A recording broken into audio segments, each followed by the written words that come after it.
எல்லாருக்கும் வணக்கம்.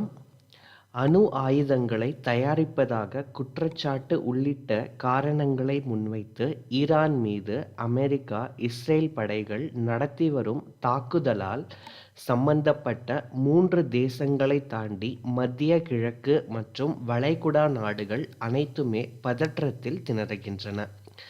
இன்னைக்கு நிகழ்ச்சியில் வளைகுடா நாடுகளை ஈரான் குறிவைத்து தாக்குவது ஏன், இந்த தலைப்பை பற்றின சில முக்கியமான தகவல்களை தான் இன்னைக்கு நிகழ்ச்சியில் நம்ம பார்க்க போகிறோம்.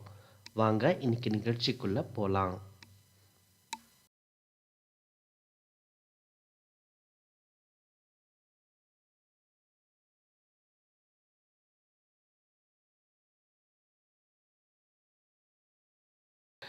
பொதுவாகவே வளைகுடா நாடுகள் அவற்றின் எண்ணெய் வளத்தால் சர்வதேச பொருளாதார தலையெழுத்தை நிர்ணயிப்பதில் முக்கியத்துவம் வாய்ந்ததாக இருக்கின்றன.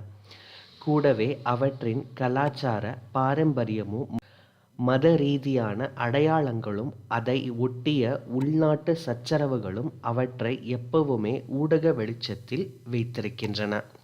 இந்த சூழலில் ஈரானை அமெரிக்கா, இஸ்ரேல் ஒன்றிணைந்து தாக்கத் தொடங்கியது.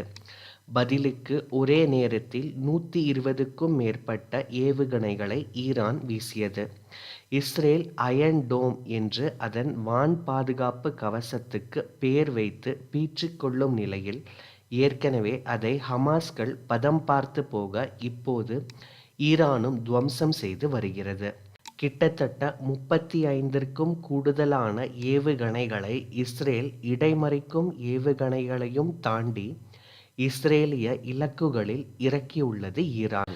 இஸ்ரேல் மட்டுமல்ல, Kuwait, Bahrain, Saudi Arabia, Qatar, ஐக்கிய அரபு அமீரகம் மற்றும் ஈராக் உள்ளிட்ட வளைகுடா நாடுகளில் உள்ள அமெரிக்க இராணுவ கடற்படை தளங்களை குறிவைத்தும் ஈரான் தாக்கி வருகிறது.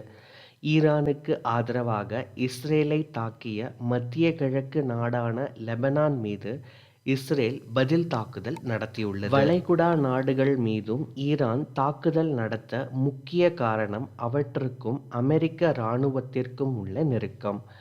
அமெரிக்க இராணுவ தளங்கள் இந்த நாடுகளில் பரவி கிடக்கின்றன.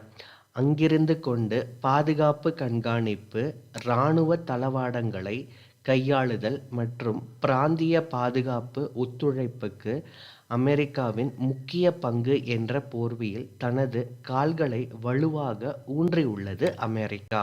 மேலும் ஈரானின் இந்த தாக்குதலால் வளைகுடா நாடுகளில் பொருளாதார பாதிப்பும் ஏற்பட்டுள்ளது. அதில் சிலவற்றை குறிப்பிட வேண்டுமென்றால், போர் பதற்றம் காரணமாக துபாய் விமான நிலையத்திற்கு வரும் விமானங்களும் புறப்படும் விமானங்களும் ரத்து செய்யப்பட்டுள்ளன. இதனால் துபாய் விமான நிலையத்துக்கு தினந்தோறும் ரூபாய் 2000 கோடி இழப்பு ஏற்பட்டு வருகிறது. தாங்கள் சண்டையில் நேரடியாக ஈடுபடாவிட்டாலும் கூட தம் நாட்டு மக்கள் அச்சத்தில் தவிப்பதையும் தமது வான்பரப்பு பாதுகாப்பற்றதாக மாறிவிட்டதையும் கண்டு திகைத்து நிற்கின்றன வளைகுடா நாடுகள்.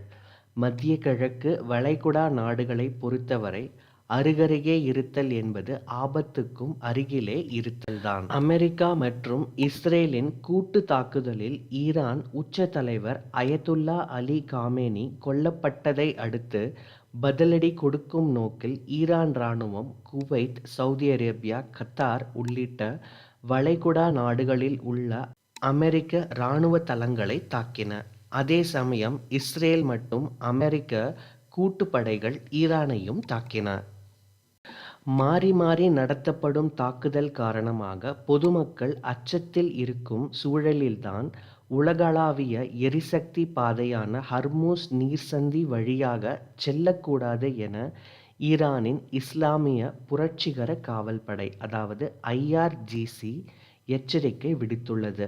இதன் காரணமாக நூற்றுக்கணக்கான எண்ணெய் கப்பல்கள் கடற்பரப்பிலேயே நிறுத்தப்பட்டுள்ளன. ஹார்மூஸ் நீரிணை வழியாக கடல் போக்குவரத்தை நிறுத்துவது என்பது அமெரிக்கா மற்றும் இஸ்ரேலிய வான்வழி தாக்குதலுக்கு ஈரான் பதிலடி கொடுக்கும் ஒரு பிரதான வழியாகும். இந்த நீரிணை எண்ணெய் சந்தைக்கு ஒரு அத்தியாவசிய பாதையாக இருந்து வருகிறது. இது உலகின் கடல்வழி எண்ணெய் வர்த்தகத்தில் கால் பகுதியை கையாளுகிறது. பாரசீக வளைகுடாவை சுற்றியுள்ள பெரும்பாலான சப்ளையர்கள் தங்கள் ஏற்றுமதிக்கு இதை தவிர வேறு கடல் வழியை கொண்டிருக்கவில்லை. இதனால் அமெரிக்கா மட்டுமில்லாமல் உலக நாடுகளும் பெரிய பாதிப்பை எதிர்கொள்ள வேண்டிய நிலை ஏற்பட்டுள்ளது. முக்கியமாக இந்த நீரிணை வழியாக பெரும்பாலான சரக்குகள் ஆசியாவிற்கே அனுப்பப்படுகின்றன. இந்த சூழலில்தான் ஈரான் கடற்படை ஹார்மோஸ் நீரிணையை மூடுவதாகவும் மீறி நீர் சந்தியை பயன்படுத்தினால் தாக்குதல் நடத்தப்படும் எனவும் அறிவித்துள்ளது. ஈரானிய கடற்படையின் வானொலி ஒலிபரப்பை கேட்டதாக கப்பல்கள் நிறுத்தப்பட்டுள்ளன. ஏற்கனவே 3 எண்ணெய் டேங்கர்கள் மீதான தாக்குதலுக்கு ஈரான் பொறுப்பேற்றுள்ள நிலையில் இப்பிரச்சினை பூதாகரமாக வெடித்துள்ளது. சுமார் 35 கிலோமீட்டர் அகலம், 165 கிலோமீட்டர் நீளம் கொண்ட ஹார்மூஸ் நீரிணை பாரசீக வளைகுடாவையும் ஓமன் வளைகுடாவையும் இணைக்கிறது. உலகின் 20% கச்சா எண்ணெய் போக்குவரத்து இதன் வழியாக நடக்கிறது. 30% வரையிலான எரிவாயுவும் இதன் வழியாகத்தான் நடைபெறுகிறது. இந்த நீர்சந்தி முடங்கி இருப்பதன் காரணமாக கச்சா எண்ணெய் கப்பல்கள், எரிவாயு கப்பல்கள் பல ஆயிரம் கிலோமீட்டர் தொலைவுக்கு சுற்றி செல்லும் நிலை ஏற்படும். விலை உயர்வு, காலதாமதம் உள்ளிட்டவற்றால் பல நாடுகளில் எரிபொருளுக்கு சிக்கல் ஏற்படும் அபாயம் ஏற்பட்டுள்ளது. இந்த நீரிணை மூடப்பட்டால் கச்சா எண்ணெய் விலை $100 வரை கூட உயரும் என அஞ்சப்படுகிறது. தரவுகளின்படி 2025ஆம் ஆண்டில் டேங்கர்கள் ஒரு நாளைக்கு மட்டுமே சுமார் 16.7 மில்லியன் பீப்பாய்கள் கச்சா எண்ணெய் ஹார்மோஸ் நீரிணை வழியாக கொண்டு சென்றன. இப்படியான ஒரு போக்குவரத்தை ஈரான் மூடியிருப்பது உலக நாடுகளுக்கு மிகப்பெரிய அச்சுறுத்தலாக உருவெடுத்துள்ளது. வளைகுடா நாடுகளை ஈரான் குறிவைத்து தாக்குவது ஏன்? இந்த தலைப்பை பற்றின சில முக்கியமான தகவல்களை இன்னைக்கு நிகழ்ச்சியில் நம்ம பார்த்தோம். இது உங்களுக்கு பயனுள்ளதாக இருக்கும் அப்படின்னு நாங்கள் நம்புகிறோம்.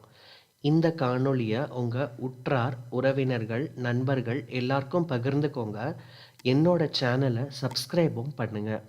மீண்டும் அடுத்த நிகழ்ச்சியில் சந்திக்கலாம். நன்றி, வணக்கம்.